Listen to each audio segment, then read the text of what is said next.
Ismerem olyan embert, aki soha nem jött teljesen helyre egy életben elszenvedett komoly veszteség vagy megrázkódtatás után.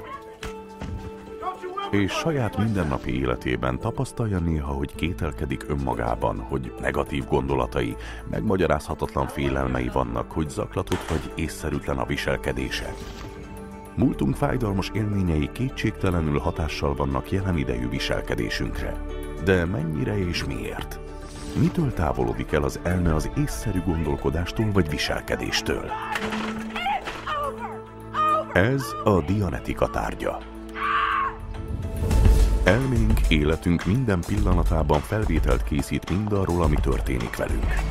Minden látványról, minden hangról, minden ízről, szagról, fájdalomról, érzelemről, érintésről, mindenről.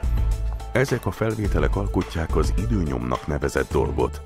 Az elménk felhasználja ezeket az információkat, hogy döntéseket hozzon és problémákat oldjon meg a túléléssel kapcsolatban. Minél jobban dönt az elménk, annál jobban túlélünk. Ezeknek az adatoknak a nagy része az analitikus elmében tárolódik, elménk azon részében, amelyik gondolkodik, emlékszik és számításokat végez. De vannak olyan tapasztalataink, amelyek nem ezekben az analitikus memóriabankokban találhatók. A dianetika felfedezte, hogy minden fájdalmas tapasztalatunk elménk egy korábban ismeretlen részében tárolódik, a reaktív elmében. Ez az elme azt okozza, hogy újra átéljük ezeket a tapasztalatokat arra tett észszerűtlen próbálkozásában, hogy elérje, hogy a fájdalmas dolog ne történjen meg velünk újra. Íme egy egyszerű és gyakori példa. Biztosan lett már rosszul valamikor attól, hogy romlott ételt evett. Később, ha látja, érzi a szagát, vagy lehet, hogy csak arra a bizonyos ételre gondol, elkezd kissé émelyegni.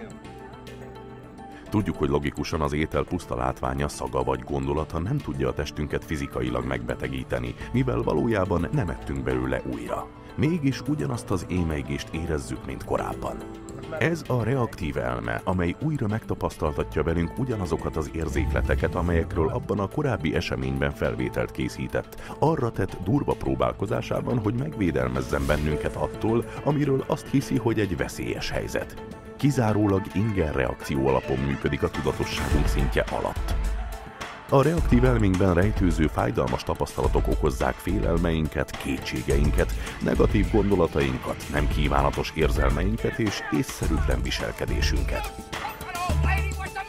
Egész életünkben halmozzuk ezeket a mélyen eltemetett tapasztalatokat. A legártalmasabbak valójában születésünk előtt történtek velünk. A dianetika felfedi, hogyan tárolódnak ezek a negatív tapasztalatok, és tartalmazza azt a technológiát, amellyel ön megszabadulhat tőlük.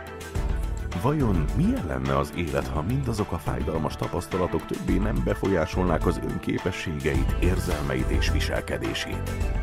Észszerűen gondolkodna és viselkedne, és a lehető legjobb döntéseket hozná a saját túlélésével kapcsolatban.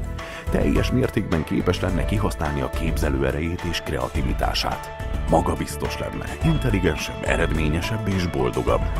Önmaga lenne, szabadon élvezhetni az életet és megvalósíthatná lehetséges képességeit. Röviden, elméje tiszta lenne, angol szóval clear. Ez a dianetika célja. Az emberek nap mint nap elérik ezt az állapotot, és ön is elérheti.